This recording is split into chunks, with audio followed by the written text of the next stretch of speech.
Hello my dear student, आज हम आपके लिए लेकर आए हैं एक सुपरहिट क्लास। आज हम सीखने वाले हैं लिखने की कला।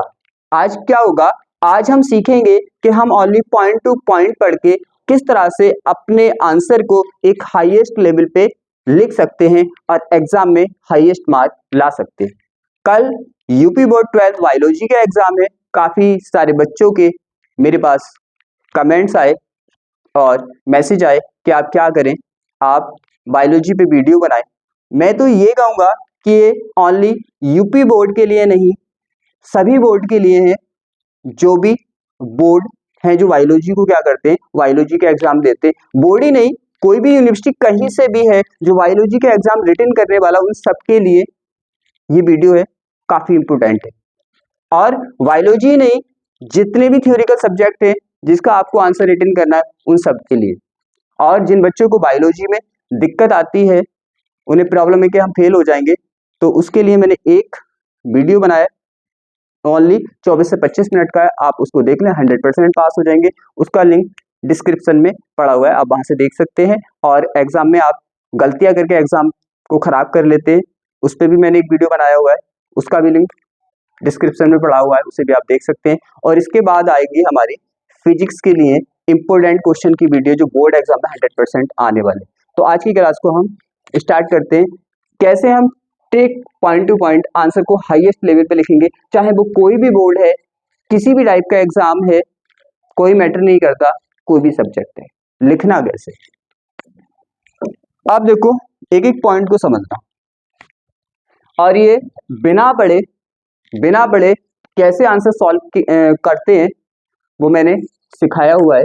उन सब वीडियो के लिंक आपको डिस्क्रिप्शन में मिलेंगे, पास के भी, एग्जाम रूल के भी, और आंसर निकालते किस तरह से, वो सब। अब हम चलते हैं, एक क्वेश्चन है, इसे ध्यान से समझो। हमें क्या है, हमें ओनली पॉइंट पता होंगे, उन पॉइंटों को पता होके, मैंने ये तो बोला स्मार्ट वर्क, अच्छे से पढ़ो और अच्छे से लिखो। ओनली पॉइंट टू पॉइंट हमें पता है, और हम देखो कितना अच्छा आंसर रिटर्न कर सकते हैं। जैसे यहाँ पे दे रखा है, मानव कल्याण में सूक्ष्म जीवों की भूमिका पर निबंध लिखिए। तो हमें कितने पॉइंट पता है, हमें एक पॉइंट पता है, मानव कल्याण। मानव कल्याण का मतलब होता है मानव का डेवलप करना, और एक वर्ड का मतलब पता है सूक्ष्म जीव। सूक्ष्म जीव क्या होते हैं, छोटे छोटे जीव। और ये सूक्ष्म जीव मानव के लिए किस तरह से बेनिफिट देते हैं, हमें पता है कि दूध से दही बनाते हैं, चावल के आटे से इडली डोसा बनाते हैं, एंटीबायोटिक बनाते हैं। बस हमने इतने पॉइंट इसके याद कर लिए। अब देखो, हम इतने आंसर, अब इतने लाइंस में आंसर होता है, आप कैसे याद करोगे उसको। तो स्मार्ट तरीके से हमने मेन पॉइंट इसके देख लिए। अब देखो कितने अच्छे से हम इसका आंसर लिख सकते हैं। हमें कितने पॉइंट पता है, एक पता है मानव कल्याण क्या होता है, हमें पता है मानव का डेवलपमेंट को मानव कल्याण बोलते हैं। दूसरा, छोटे छोटे जीव को सूक्ष्म जीव बोलते हैं, और सूक्ष्म जीवों से हमें इतने फायदे होते हैं कि ये दूध से दही बना देते हैं, चावल के आटे से इडली डोसा बना देते हैं, एंटीबायोटिक बना देते हैं। अब देखो लिखने की कला, तो खुद बताया उसने कि मानव का कल्याण कर रहे हैं सूक्ष्म जीव। तो आंसर को स्टार्ट कैसे करते हैं, देखो हम क्या लिखेंगे, हमने हेडिंग डाली मानव कल्याण में सूक्ष्म जीव। तो हमें उसने खुद बता रखा है कि मानव का कल्याण कर रहे हैं सूक्ष्म जीव। तो हम कैसे लिखेंगे कि सूक्ष्म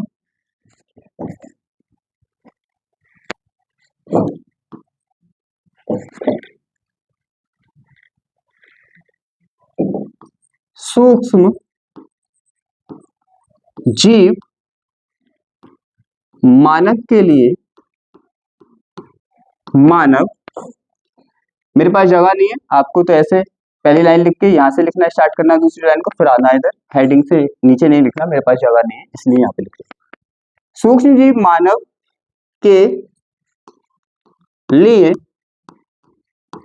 बहुत उपयोगी, बहुत उपयोगी।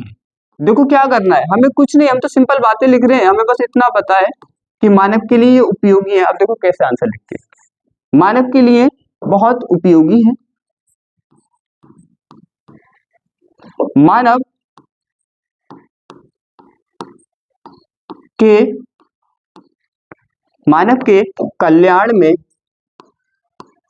कल्याण में इनकी बहुत बड़ी भूमिका है है और हम आगे लिखेंगे यह है मानव को मानव मानव मानव को अनेक क्या फायदे फायदे करते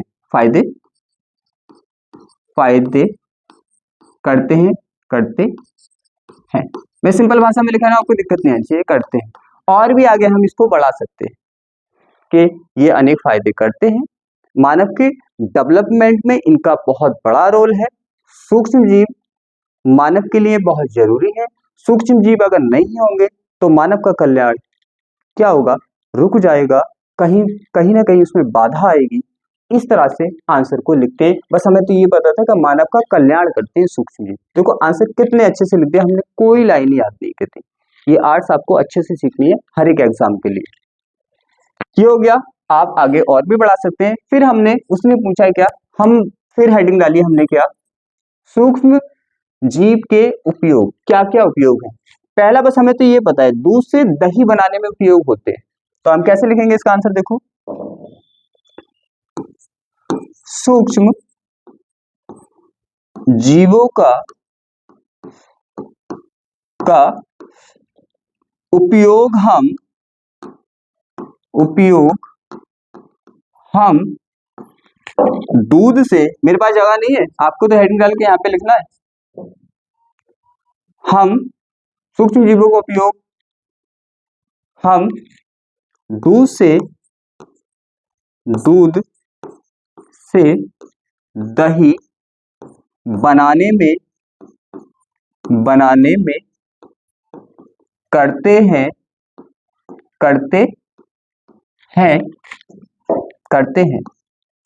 और फिर आगे देखो, मैंने ये सब ट्रिक बिना पढ़े कैसे बायोलॉजी में सबके आंसर निकालने हैं, वो वीडियो मैंने बना रखी है, उसका लिंक भी यहाँ पे मिल जाएगा आपको। 3 वीडियो का लिंक मिलेगा।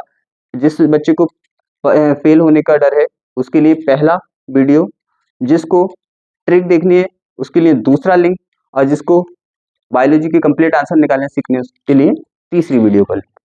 तो क्या होगा, दूध से दही बनाने में करते हैं, और दही हमारे लिए बहुत उपयोगी है,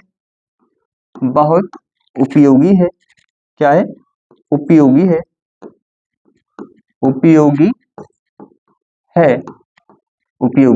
है। और आगे मेरे पास जगह कम है, और भी आप आगे लिख सकते हैं, उपयोगी है, हमारे लिए उपयोगी है। अगर सूक्ष्म जीव नहीं होते तो हम दूध से दही नहीं बना पाते। इस तरह से मानव के कल्याण में कहीं ना कहीं बाधा आती। अगर जनरल में आप लिखना चाहें अपनी लैंग्वेज भी लिख सकते हैं कि रुकावट आती, कोई दिक्कत वाली बात ना है। इस तरह से लिखते हैं लाइंस को, बस वर्ड पता होने चाहिए, हमें मेन पॉइंट पता होने चाहिए, मेन पॉइंट पता होने चाहिए। अब हमें पता है इडली डोसा बनाने में, इसी तरह से हम इसका आंसर लिख देंगे कि सूक्ष्म जीवों का उपयोग हम इडली डोसा बनाने में करते हैं। इडली डोसे को हम अपनी भोजन के लिए उपयोग करते हैं। और इसी तरह आपको लिखना है। शायद आपको आर्ट्स से लिखना समझ आया होगा कि पॉइंट टू पॉइंट पढ़ के हम किस तरह से लिख सकते हैं। अगला जैसे एंटीबायोटिक बनाने में, तो हम क्या लिख सकते हैं, सूक्ष्म जीवों की सहायता से हम एंटीबायोटिक दवाइयां बनाते हैं। एंटीबायोटिक दवाइयां मानव के लिए बहुत जरूरी है, मानव के लिए बहुत आवश्यक होते हैं। वैसे मैं आपको बिल्कुल जनरल भाषा में लिखना सिखा रहा हूँ कि आपको डाउट ना हो। क्या एंटीबायोटिक दवाइयां मानव के लिए बहुत जरूरी है, आवश्यक है। इन दवाइयों का उपयोग मानव के कल्याण के लिए किया जाता है। एंटीबायोटिक दवाइयां बहुत से रोगों को रोकने में काम आती है।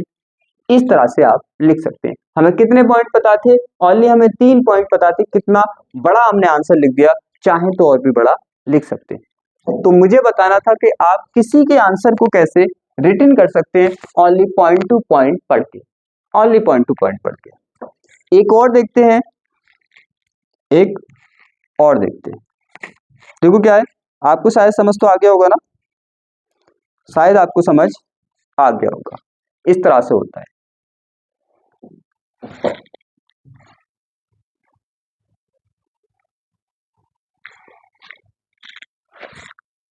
अब देखिए एक और हम देखेंगे क्या, जैसे हमें पता है पारजीनी जंतु, तो हमें बस एक पॉइंट पता है पारजीनी जंतु क्या होते हैं। पारजीनी जंतु ऐसे जंतु होते हैं जिसमें बाहर से एक जीन डाला जाता है। बाहर से क्या किया जाता है, बाहर से एक जीन डाला जाता है। इसका मीन्स ये होता है, इनको सबको सिखा चुका हूँ, आंसर लिखना बता चुका हूँ, ये भी समझा चुका हूँ क्या होता है पारजीनी जंतु। देखो बाह्य जीन का मतलब होता है, मान लिया कि कोई गाय, सिंपल सा आप मीन समझे उसका, माना कि कोई गाय कम दूध देती है और एक दूसरी गाय ज्यादा दूध देती है, तो हम क्या करेंगे, ज्यादा दूध देने वाली गाय का जो जीन है जिसकी वजह से वो ज्यादा दूध दे रही है, हम क्या करेंगे, उसका जीन निकाल के हम उसमें डाल देंगे, इससे वो भी ज्यादा दूध देने लगेगी। तो जिसमें बाहर से निकाल के कोई जीन डाला जाता है तो उसे बोलते हैं पारजीवी जंतु। तो एक पॉइंट पता आएगा हमें, क्या पारजीवी जंतु क्या होते हैं, इनका उत्पादन क्यों किया जाता है, मानव हित के लिए इनकी उपयोगिता का संक्षेप में वर्णन कीजिए। तो हमें बस ये पता है पारजीवी जंतु क्या होते हैं, ऐसे जंतु जिसमें बाहर से जीन डाला जाता है, पारजीवी जंतु होते हैं। पहला पॉइंट हमें पता है। दूसरा हमें पॉइंट पता है कि भैया इनका जो उपयोग किया जाता है टीके के परीक्षण में किया जाता है, रोगों के अध्ययन में किया जाता है और उत्पादन में किया जाता है। बस इतने पॉइंट पता है। अब देखो हम इसका आंसर कैसे लिखते हैं, हम क्या लिखेंगे, पारजीवी जंतु। देखो अब तो आप सीख चुके हो, आप यहाँ पे क्या लिख सकते हो, आप लिख सकते हो, ध्यान से समझना, मैं लिखूंगा, पहला क्वेश्चन मैंने करा दिया, आप समझ के होंगे। हम क्या लिखेंगे, पारजीवी जंतु ऐसे जंतु होते हैं जिनमें एक बाहर से जीन डाला जाता है। पारजीवी जंतुओं का देखो, अब लाइन हमें बढ़ानी तो है, आप 12th में हो, बड़ी क्लास में हो, आप समझ सकते हो, या 12th छोड़ो, कोई भी बीएससी एमएससी कोई भी देखेगा तो उसको इतना तो पता होगा ना कि किसी के बारे में हमें कैसे बताना होता है बातों को नॉर्मली। तो हम क्या लिखेंगे, पारजीवी जंतु ऐसे जंतु होते हैं जिनमें बाहर से जीन या बाह्य जीन डाला जाता है। पारजीवी जंतु हमारे लिए बहुत उपयोगी होते हैं। इनका उपयोग हम अपने विभिन्न कार्य के लिए करते हैं। पारजीवी जंतु ने मानव के जीवन में काफी महत्वपूर्ण प्रभाव दिखाए हैं। इन प्रभावों से मानव का कहीं ना कहीं कल्याण हुआ है। तो इस तरह से आप आंसर को लिख सकते हैं, है ना, कितना इजी, लिख सकते हैं। फिर क्या है, फिर हमें लिखना है क्या, इनका उत्पादन क्यों किया जाता है। तो आपको पता चल गया ना क्यों कर रहे हैं, मानव ने क्यों किया उत्पादन, तो सीधी सी बात है, अपने उपयोग के लिए, फायदे के लिए। तो हम लिख सकते हैं क्या, पारजीवी जंतु का उत्पादन। तो हम क्या लिख सकते हैं, पारजीवी जंतु का उत्पादन मानव अपने कल्याण के लिए करता है। फिर हमें पता है इनका उपयोग कहाँ होता है, तो हमने डाल दिया हेडिंग मानव में इनकी उपयोगिता, मानव के लिए इनकी उपयोगिता लिखनी है, मानव में नहीं, मानव के लिए इनकी उपयोगिता कौन कौन सी, टीका परीक्षण, रोगों का अध्ययन और जैविक उत्पादन, ये लिख दोगे ना। अब देखो उसके बाद आता है हमारा क्या क्या, हमने क्या लिखा, हेडिंग डाल दी हमने, हमें पता है टीका परीक्षण, कि टीके के परीक्षण में किया जाता है, कुछ भी नहीं पता ना, बस इतना पता है टीका परीक्षण। तो हम क्या लिख देंगे, हम लिखेंगे कि पारजीवी जंतु का उपयोग टीकों के परीक्षण में किया जाता है, टीकों के परीक्षण के लिए पारजीवी जंतु बहुत उपयोगी है। मैं सिंपल बता रही हूँ, बिल्कुल विदाउट टेंशन लिए आप बहुत अच्छा आंसर लिख सकते हो कि टीकों के परीक्षण के लिए पारजीवी जंतु बहुत उपयोगी है। इन पर हम टीकों का परीक्षण करते हैं, जिससे टीकों का पता चलता है कि टीके सही है या उनका कोई साइड इफेक्ट है। और इसीलिए हम पहले पारजीवी जंतुओं पर उनका परीक्षण करते हैं। इस तरह से आपको लिखना है। फिर अगली लाइन देखो, रोगों के अध्ययन में, तो इसी तरह से आपको लिखना है रोगों के अध्ययन के लिए कि पारजीवी जंतु का उपयोग हम रोगों के अध्ययन के लिए करते हैं। हमें पता चलता है पारजीवी जंतु के अनुसार कि कौन सा रोग किस तरह से किस प्रभाव को दिखाता है। इस तरह आपको करना है। जैविक उत्पादन में इन सब के आंसर तो मैं करा चुका हूं। आज मुझे बताना था कि पॉइंट, मैंने सब पॉइंट सिखा दिया, आंसर लिखने सिखा दिया। आज मैं खुद लिख के दिखा रहा था कि आपको फील आना चाहिए। तो इस तरह से बायोलॉजी के आंसर पेपर में आपको करने हैं। बस क्या करने हैं, सब लाइनों को आप नहीं रट सकते, बस क्या करें, मेन पॉइंट कर लें और मेन पॉइंट करके इस तरह से आप लिखें बड़े रिलैक्स माइंड के साथ। एग्जाम को कैसे करना है सब कुछ मैं आपको बता चुका हूं। एग्जाम में जाने से पहले कौन कौन से रूल आपको पता होने चाहिए वो भी मैं बता चुका हूं। उसका वीडियो का लिंक भी डिस्क्रिप्शन में होगा, उसे भी आप देख लें।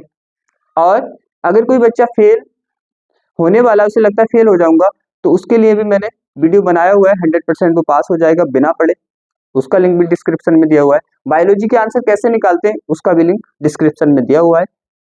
तो क्या है, आज की क्लास को हम यहीं पे क्लोज करते हैं।